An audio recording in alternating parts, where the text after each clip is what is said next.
adotamos dois extremos em relação a estes dons, né? Digamos assim, estes dons psíquicos, estes dons que a gente considera místicos, né?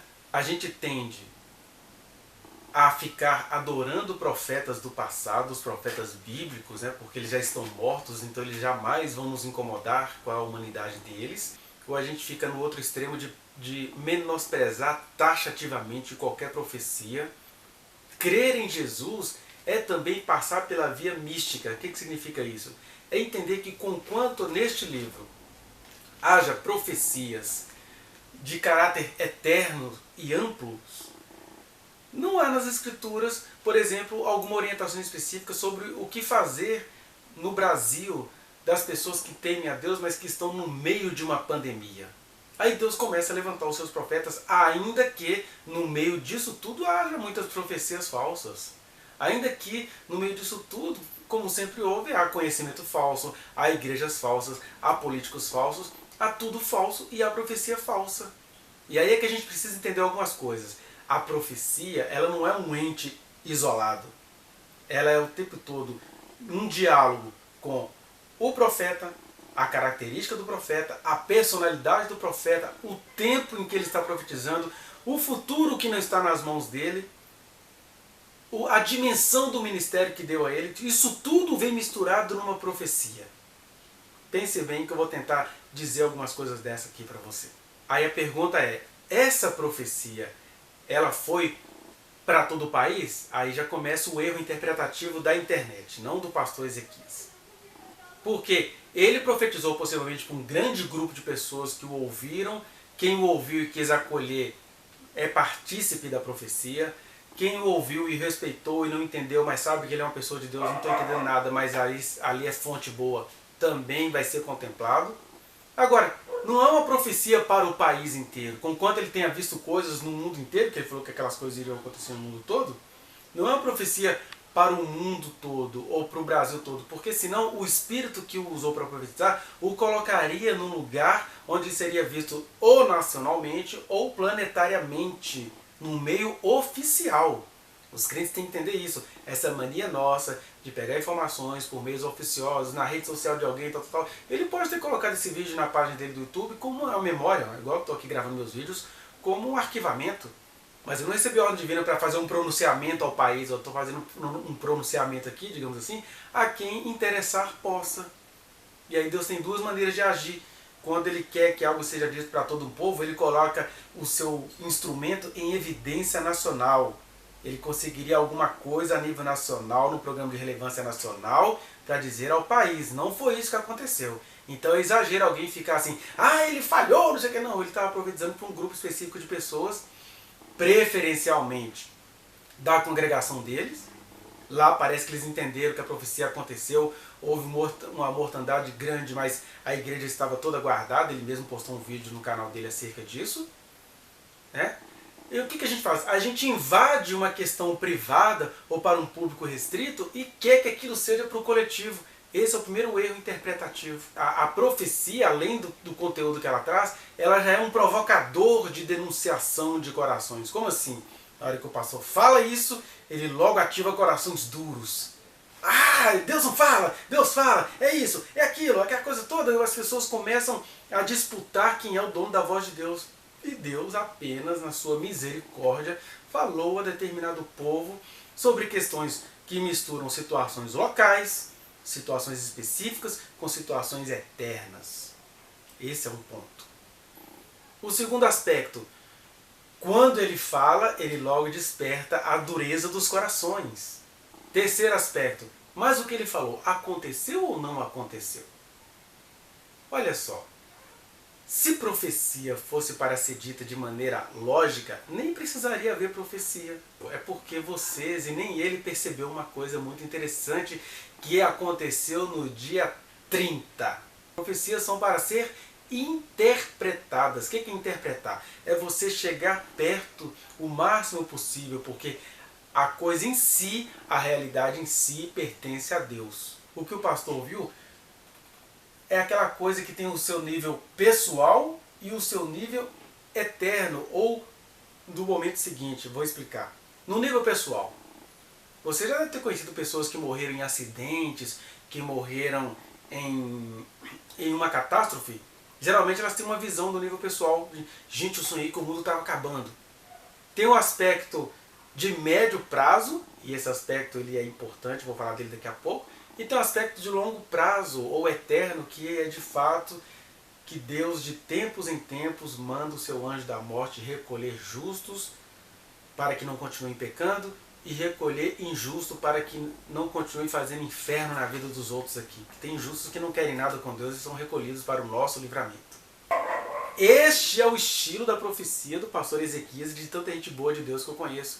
Não é que eles fazem assim, é que Deus os toma assim, a revelia da vontade deles, a revelia da intelectualidade deles, a revelia das intenções deles, e fala assim, deixa eu colocar o machado à raiz, deixa eu fazer a divisão aqui. E aí, quando ele fala isso, que ele viu corpos, que ele viu um monte de coisa, as pessoas ficaram temerosas e buscaram a Deus, e por causa deste ato de arrependimento, como Deus salvou ninivitas, Deus salvou muitos no Brasil no dia 30. Essa é uma parte do cumprimento da profecia. A outra parte é que quem não deu ouvido à profecia vai pecar enlouquecidamente, vai jogar para fora a dureza dos seus corações, vai aprontar tanto que quando perceber, nem vai ver a profecia cumprir. Sabe por que não vai ver a profecia cumprir? Porque essas pessoas serão cumpridas as profecias. São elas os corpos jogados, são elas os corpos que não serão atendidos, são elas os corpos que perderam a chance de se arrepender. Tá vendo? O que uma profecia provoca? Arrependimento, a emulação e o assumir dos pecados escondidos. Muitos pecadores descarados saem do armário para ficar zombando. Ah, não deu certo, tá. Foi igual Jesus falou para os discípulos, não vai ficar aqui pedra sobre pedra. Ninguém entendeu. Pecaram mais ainda até provocar aquele dia, no ano 70, ano Domini, quando Roma foi lá e acabou com o templo de Jerusalém. O anjo da morte está liberado, muitos foram salvos deles, nem que seja por medo, e outros estão pecando muito porque serão repentinamente pegos por esse anjo da morte. É a profecia se cumprindo. É porque o profeta tem impressões erradas. Ele viu o anjo e já achou que aquilo ali ia acontecer da noite para o dia. E não só ele, Isaías também pensou assim, Jonas pensou assim, Ezequiel pensou assim, Ageu e Zacarias pensaram assim. O fim do mundo estava chegando. O fim de determinado mundo está chegando. Quem morreu hoje, o mundo acabou. É isso que a profecia está falando. E ela não é mentirosa por estar falando do fim do mundo de um grupo pequeno, ou específico, ou de um tempo específico. Que se teve uma coisa que se cumpriu no dia 30, porque o que o pastor viu é o efeito daquilo que aconteceu no dia 30. No dia 30, ou do dia 29 para o dia 30, aconteceu coisas que eu percebi que nem o pastor Ezequiel percebeu. Por exemplo, no dia 29, inusitadamente, o presidente da República faz o quê? Ele mexe em 6 ministérios, porque o presidente ele quer ser rei no Brasil. Ele não está preocupado em socorrer o Brasil, ele está preocupado em se instituir. E aí, para conversar com as pessoas que querem aclamá-lo rei, estou dizendo que ele vai conseguir fazer isso, mas estou dizendo que ele deseja ardentemente ser o corregedor geral da República. E em desejando ser, ele só é uma coisa. É para isso que a profecia aponta. Ele é o estuprador geral da República. E é claro, você não vai me ouvir porque você é fã dessa coisa toda. Mas a profecia aponta para isso. Porque quando um presidente está teimosamente querendo mexer na coisa pública em seu favor, cometendo crime de responsabilidade, ele só faz isso porque ele está operando como um procurador do anjo da morte. Só para você ver, de segunda para terça, as estatísticas mostram que o Brasil matou mais do que todos os outros países. A profecia cumpriu e você não viu. Quase 4.000 pessoas morreram de segunda para terça-feira. Entende? É porque você não vê o que são quase 4.000 pessoas mortas só em função da Covid. Porque se Deus abrisse os seus olhos espirituais, como ele abriu o do profeta Ezequias, né, o nosso pastor Ezequias Silva, você ia ver corpos, desespero, tormentos, choros, ou seja, ele viu o que não é visível, mas que aconteceu de segunda para terça, aconteceu, é estatístico, procure no site do Ministério da Saúde, inclusive. No país, morreu 4.000 pessoas, morreram. E se você for comparar isso, ainda ficou um número maior do que o número total do que morreu nos demais países. A profecia se cumpriu. Não é porque você não viu que ela não se cumpriu. Segundo aspecto, em meio a essa mortandade, um presidente resolve trocar o seu ministério porque ele quer dar o golpe dele. Não sei se vai conseguir, mas ele quer. E quando ele quer, ele faz isso debaixo de forças terríveis. Outra coisa que aconteceu no dia 30 e vocês não perceberam, porque eu sou professor e dei aula e vi que meus alunos não viram isso. Aconteceu bem na nossa cara. Bem na nossa cara. O que está bem na nossa cara, a gente não consegue ver. Você não consegue me ver direitinho quando eu estou bem na sua cara. Então o que aconteceu no dia 30? Bolsonaro mexe nas 3 forças armadas.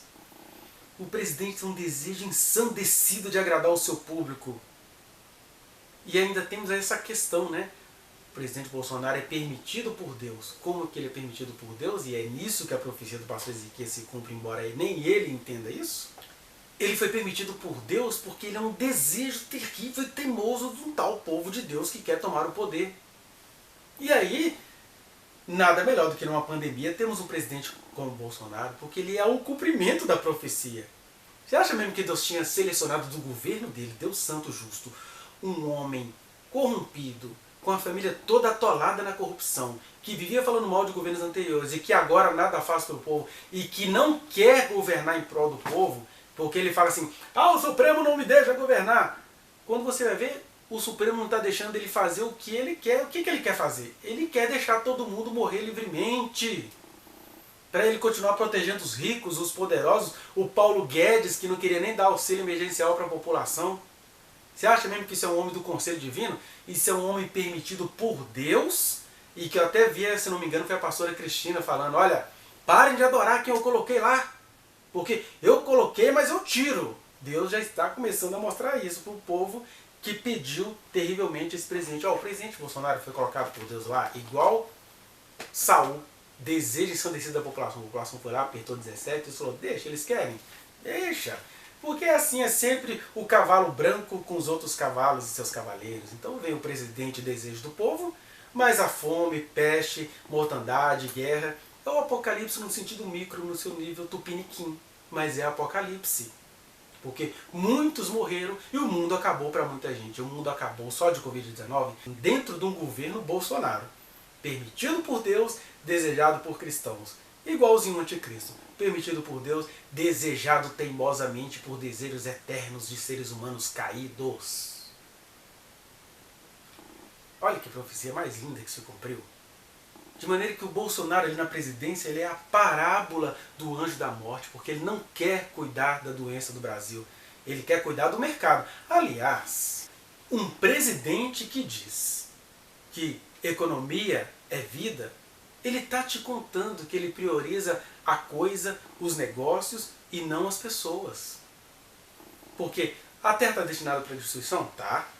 O mundo está amaldiçoado? Está. Mas Deus vai honrar todo governante que mesmo em meia lágrimas, eu vi o governador da Bahia chorando outro dia, mesmo em meia lágrimas, a desespero, mesmo não conseguindo salvar a tanta gente, ele tentou salvar alguns. Deus honra quem tem esse amor pelo povo. Mas esses que vêm com panca, com boca profana, que proferem arrogâncias e blasfemas, conforme Apocalipse 13, do 1 ao 5, com frases lacradoras de economia é vida! Aí, enquanto ele fala economia é vida, vidas estão indo embora e a economia também está indo junto. E que ele está falando isso em defesa dos fortes. E as escrituras todinhas falam, ai de quem não olha a causa do pobre e do necessitado. E ele não está olhando. E vocês aí o adorando. E a profecia vai se cumprir. Porque o que o pastor viu foram os efeitos últimos do que está acontecendo, mas já está acontecendo. De maneira que os pecadores estão pecando, os crentes estão adorando o seu ídolo, e de repente, BUM! A coisa vai explodir. Você pode até não ver, né? Mas alguns Deus vai elevá-los da terra para falar assim, olha só, vou te mostrar o que são 4.000 mortos por Covid num dia. Foi essa visão que o pastor Ezequiel teve, não tem nada de mentira na profecia dele. Você não precisa citar a profecia dele também não, mas você deveria ter reverência ao Senhor, que quer nos falar, que quer nos avisar. Esta mensagem é para a nação inteira, é de interesse de todos. Eu, Todo-Poderoso, estou irado com este povo idólatra, que querem endeusarem esse presidente. O Senhor me mostrou um demônio de ego na vida dele. Me mostrou a alma dele arrasada. O Senhor disse: eis a alma deste homem. Se ele se humilhasse verdadeiramente para mim, como a minha palavra lhe ensina, ele diz, eu sararia a sua alma. A alma do presidente está desolada juntamente com o povo. Me disse o Senhor dos Exércitos: eu terei misericórdia de quem eu quiser ter misericórdia. Ele me disse: vou eu ferir ainda mais. Oh, remanto e terra nubrefácia. O Senhor me disse, nessa madrugada, amados, eu vi uma mulher querendo tocar no sapato desse presidente, idolatrava-o, e ela conseguia tocar no sapato dele, e ele me disse: filha, olha a abominação dessa terra, na sobrecanto e na vasso de cantarai, remandai a sou, candaravassu Candaraia, vou eu fazer um mover mais de ira nessa nação. Na raçurri-me de que eu sou. E ele me mostrava, amados, onde que da ração de rai, a alma desse presidente acabada, desolada. O povo temia e ele também temia. E ele disse: minha filha, ele é homem, mas não quero subestimá-lo como homem. Ele tem o coração de homem, ele não é Deus. Diz a essa nação que o Deus sou eu que estou ferindo. Muitos vão tomar o cálice ainda da minha ira, eu nem comecei. Está nas primeiras contrações do parto. Diz o Senhor dos Exércitos: entra nas tuas recâmaras e chora, irmãos. Chorem, ministro. Chorem, pastores. Porque o que o Senhor me disse é forte. Eles vão dar paga agora dos pastores cretinos, dos sapos venenosos. Foi ele que me mandou falar essas palavras. Eu não estou falando essas palavras porque eu quero que engana as almas, prometendo-lhe milagres que eu não opero por eles. Remanto e cantanaia. Por isso eu ferirei esta terra com pragas incessantes, mas para o meu povo a minha mão será de misericórdia. Os meus sinceros, vou eu ainda tirar muitas capas. Sim, fecharei igrejas para sempre. Outras que me agradam ficará aberta, porque o meu braço é de guerra. O meu braço é forte. Cravarei bandeiras na frente das igrejas que eu quero que fiquem abertas. Onde camanavaço e decantaramanto e canto novianda. Isso eu mostrava aqueles pastores que foram, oh, glória a Deus, para Brasília, para profetizar para Bolsonaro, para endeusá-lo. O Senhor falou que ali era mentira, que ele não recebeu nada daquilo. Ele não mandou pastor ir lá coisa nenhuma. Eles foram deles mesmos. E o Senhor fala que esses pastores aguardem. A mão de Deus vai ficar pesada, porque profetizaram e viram mentira para Bolsonaro. Disseram tantas coisas e o Espírito de Deus me disse, não fui eu que falei na boca deles, mas o espírito do engano para endeusar aquele presidente, para sentá-lo num pedestal de Deus, mas ele é apenas um homem como outro qualquer. Vou eu mostrar e arrancar muitas capas. Ó, igreja amada, não estou falando porque eu quero, amados do Senhor. Ele mandou dar essa mensagem. Ele disse: eu terei misericórdia de quem eu quiser ter misericórdia.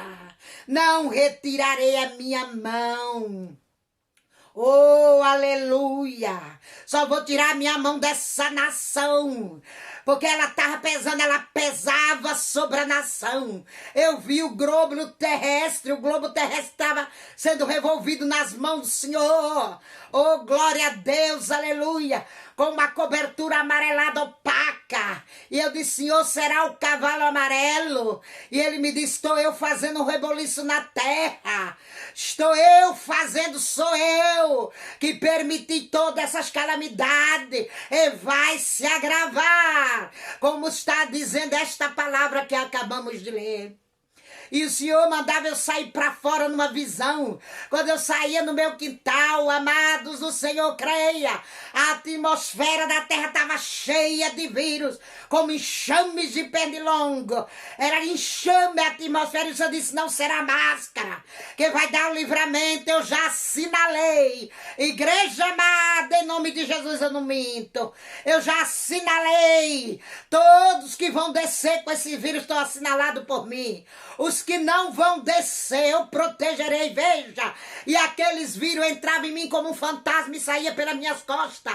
Eu não causava dano algum. Entrava em muitas pessoas, pela pele, pelos olhos, pelos ouvidos, por todo lugar do corpo. Eu não causava dano algum, porque esses não estavam assinalados para morrer. E aqueles que iam para o hospital que não era para morrer, eles voltavam. Eles voltavam curados dos vírus. Mas os que têm que descer com esses vírus vão descer. E o Senhor disse, não terei misericórdia. Eu sei o número. Eu tenho o número desse vírus. Eu tenho o número. Eu sei até onde ele vai. E digo que não é agora que ele se vai. Ainda não completei o meu propósito. Ainda não completei o meu querer. Quando a minha vontade ficar a mandar, sou quem dará súbia. Ou remandou vialaia completa. Então eu darei ordem para que ele seja extinto. Mas agora não, povo meu, agora não. Sai a noiva do seu tálamo. Sai o noivo dos seus aposentos, como diz Joel. Chorem, ministro. Chorem, pastores, com vontade de chorar. Porque capas e faças serão retiradas. Pastores descerão a sepultura C. Muitos cristãos vão descer, porque não estão vivendo na santidade.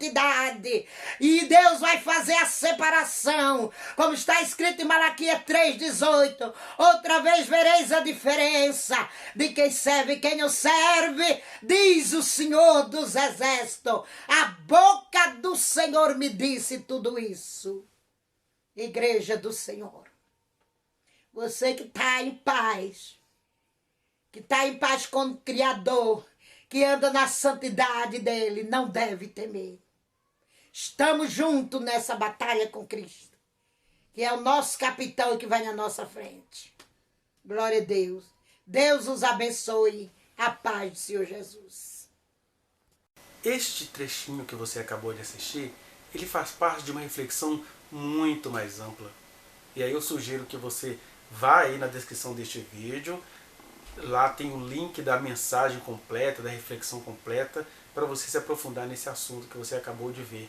Se você quiser acrescentar algo, falar comigo, vá às minhas redes privadas. Eu estou no Instagram, no Facebook, no Twitter. A gente pode conversar por lá. Não se esqueça de dar o like nesse trechinho de vídeo, compartilhá-lo e se inscrever neste canal, apertar o sininho para você receber as notificações. Muito obrigado.